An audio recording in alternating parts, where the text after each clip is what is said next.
क्या आप हर साल गेहूं की फसल में अपनी पूरी जान लगा देते हैं, दिन रात मेहनत करते हैं, सबसे महंगा बीज लाते हैं, समय पर पानी देते हैं और बेहतरीन खाद का इस्तेमाल करते हैं, लेकिन जब कटाई का समय आता है तो नतीजा वही ढाक के तीन पात?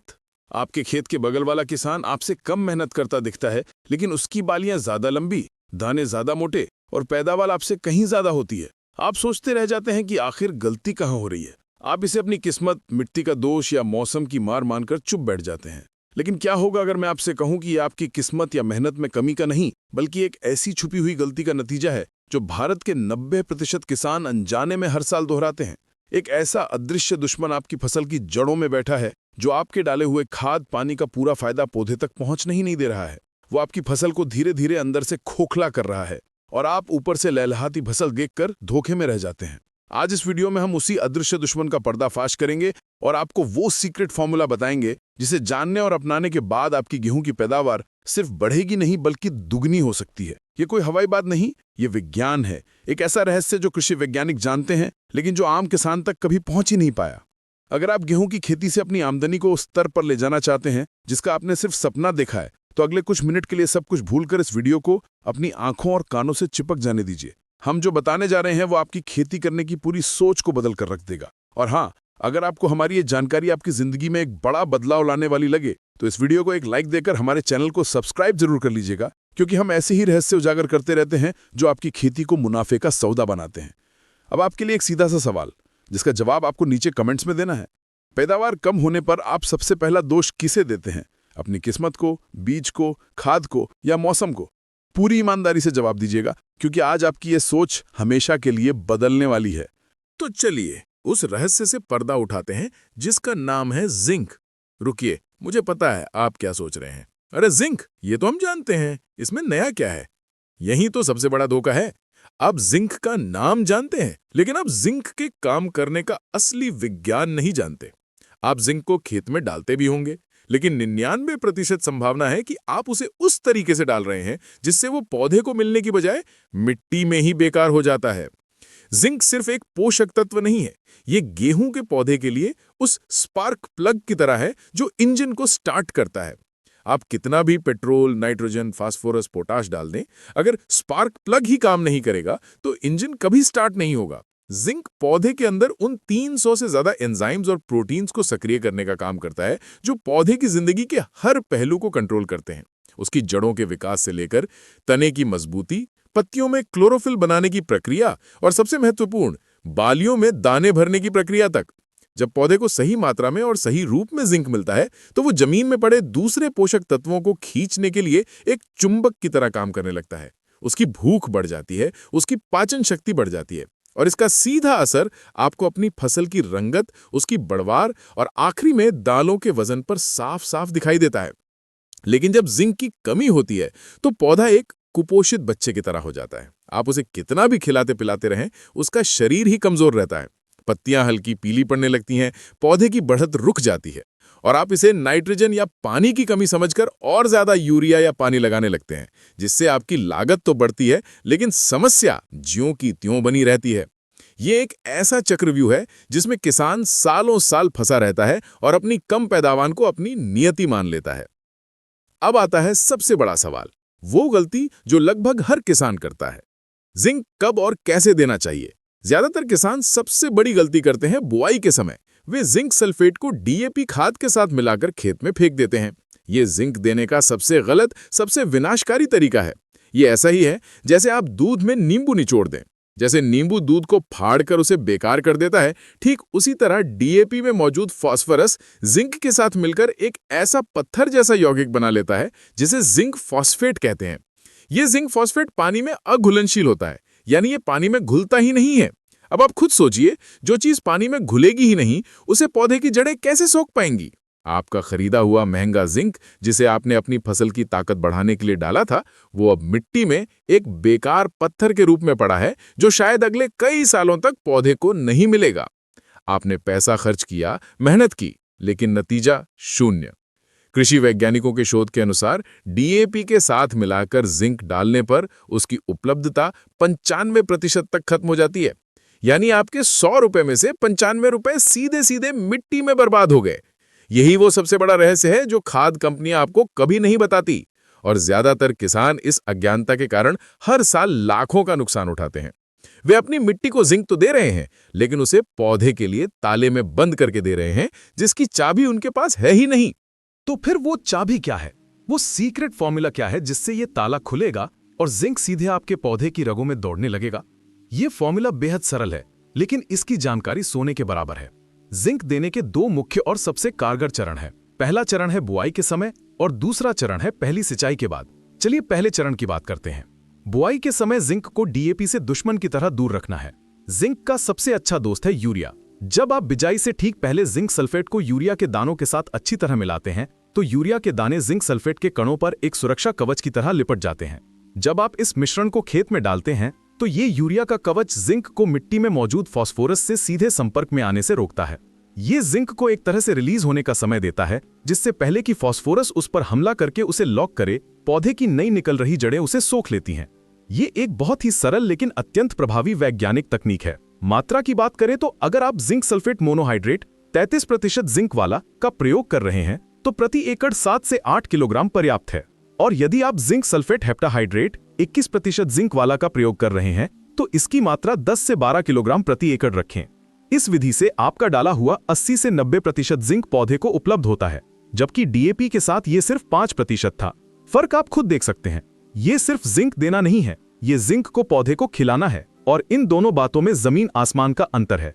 लेकिन कहानी यही खत्म नहीं होती है। असल जादू तो दूसरे चरण में होता है, जो आपकी पैदावार को उस शिखर पर ले जाएगा जिसकी आप कल्पना भी नहीं कर सकते।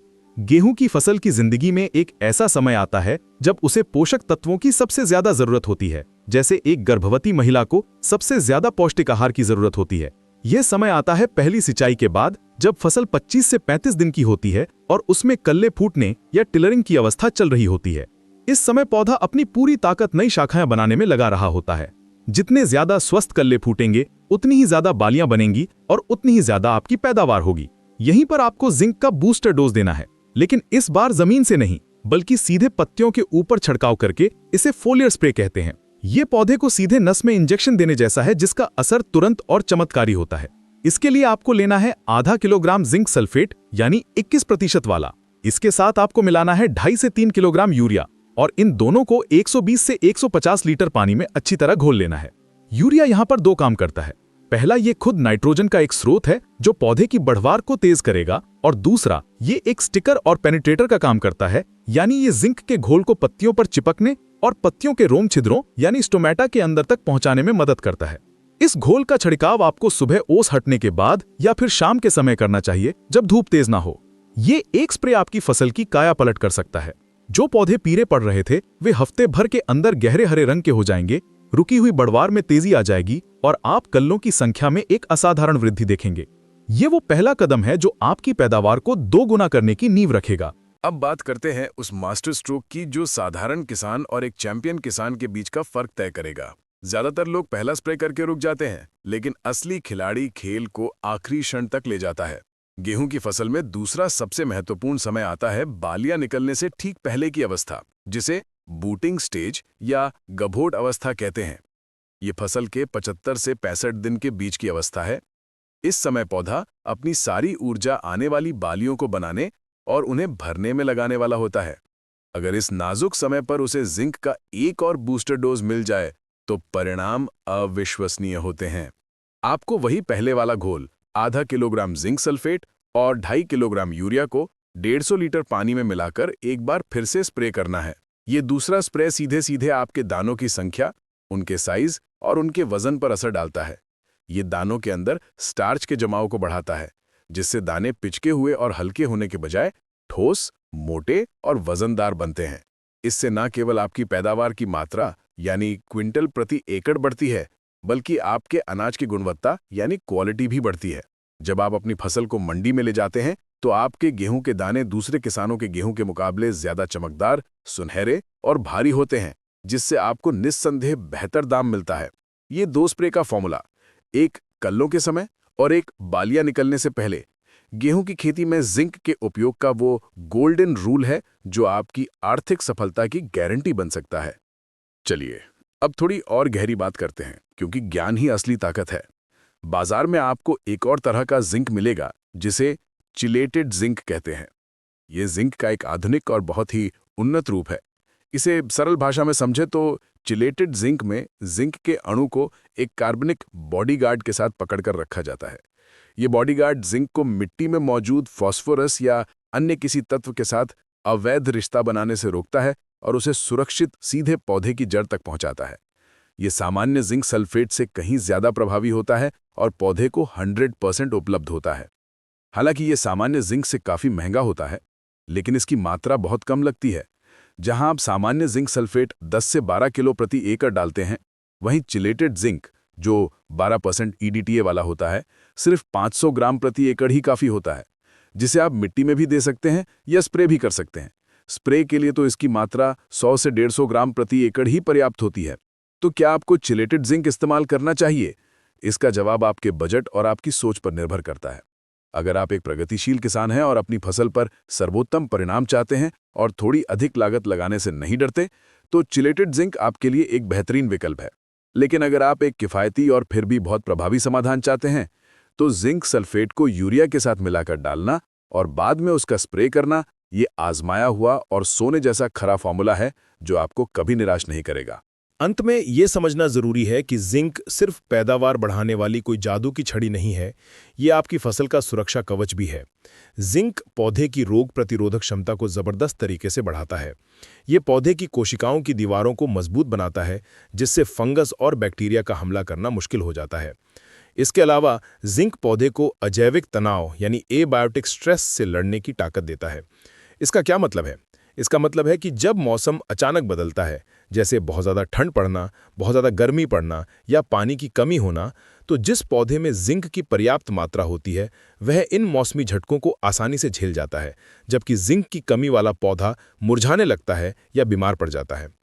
तो जिंक का उपयोग करके आप न केवल अपनी पैदावार बढ़ा रहे हैं, बल्कि आप अपनी फसल का बीमा भी कर रहे हैं, जिससे आप मौसम की अनिश्चितताओं से होने वाले नुकसान को काफ़ी हद तक कम कर सकते हैं।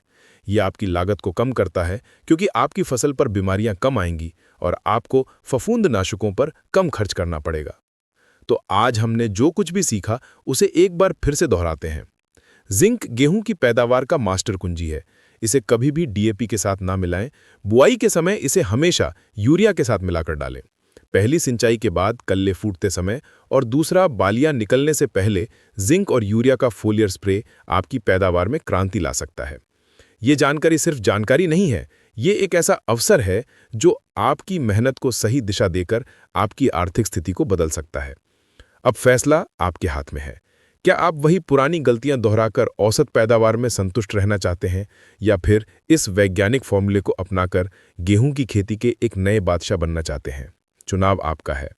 हमें उम्मीद है कि आप एक समझदार चुनाव करेंगे। अगर आप यहां तक वीडियो देख रहे हैं तो आप वाकई अपनी खेती को लेकर गंभीर हैं, और ऐसे ही किसानों की हमें ज़रूरत है।